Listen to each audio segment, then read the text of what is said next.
మూడో విషయం వర్గీకరణ. అసెంబ్లీ చూశాను, చంద్రబాబు నాయుడు గారి స్పీచ్. అబ్బా వింతగా ఉంది నాకు. చేశావు మరి జీవో కూడా ఇష్యూ చేసి ఉండొచ్చు. వర్గీకరణ కావాల్సింది మాలా మాదిగలకి, వెనుకబడిన వర్గాలకి, నర్సు ఉద్యోగాల్లో కాదు, కానే కాదు, ప్రైమరీ స్కూల్ టీచర్ల ఉద్యోగాల్లో కానే కాదు. కావాల్సింది వర్గీకరణ.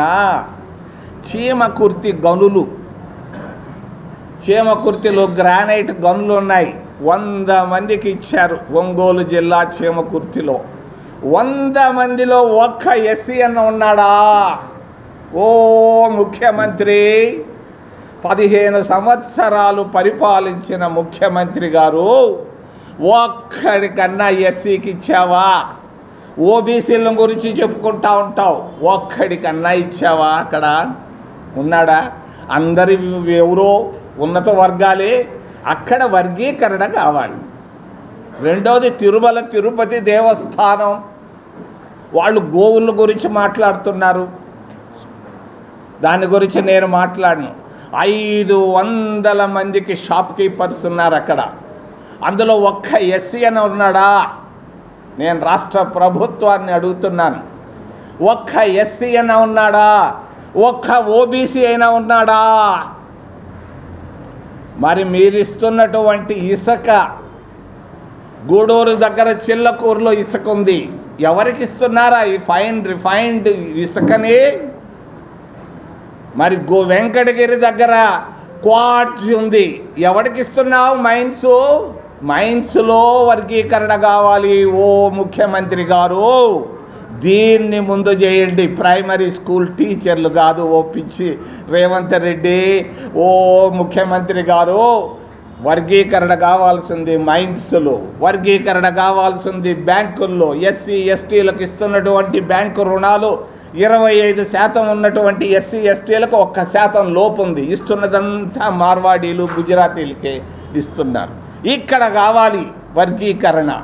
మరి అంతేకాదు, ప్రభుత్వ కాంట్రాక్టుల్లో కాంగ్రెస్ పార్టీ, కర్ణాటక ప్రభుత్వం 24% ప్రభుత్వ కాంట్రాక్టుల్లో ఎస్సీ ఎస్టీలకు ఇస్తున్నారు, ఓబీసీలకు 15% కాంట్రాక్టుల్లో ఇస్తున్నారు. ఇక్కడ అది తీసుకురావాయా చంద్రబాబు నాయుడు?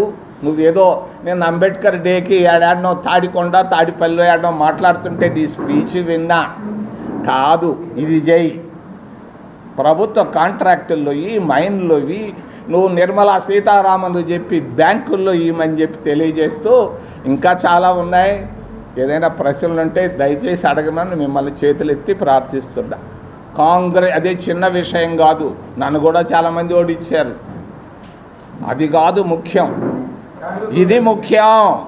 భారత రాజ్యాంగం ఆయన చేత రాయించడం అనేది గొప్పది. అంబేద్కర్కి మరి కాంగ్రెస్ పార్టీకి పెద్ద గ్యాప్ లేదు. అది నిన్న నేను చెప్పాను, రాహుల్ గాంధీకి నిన్న పార్లమెంటులో చెవులో చెప్పాను. మల్లికార్జున్ ఖర్గే కూర్చోంటే నెహ్రూ మరి అంబేద్కర్ కార్డియల్ రిలేషన్షిప్ ఉండేది.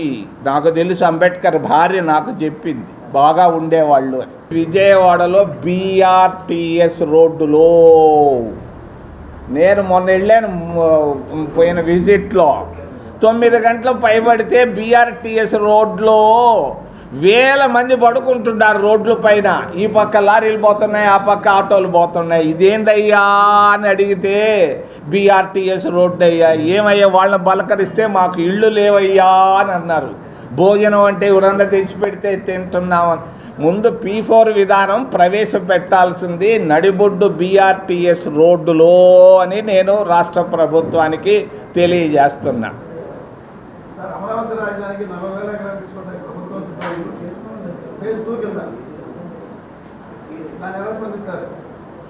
అయ్యా, ఇచ్చేవాళ్ళు ఉంటే తీసుకునేదానికి ప్రభుత్వం రెడీగా ఉన్నట్టుంది. ఒక ఆయన 150 ఎకరాలు ఇచ్చాడు, ఆయన పేరు నేను చెప్పను. ఆయనకు నేను ఫోన్ చేసి అడిగాను, నువ్వు మనస్ఫూర్తిగా ఇచ్చావా అని అడిగాడు.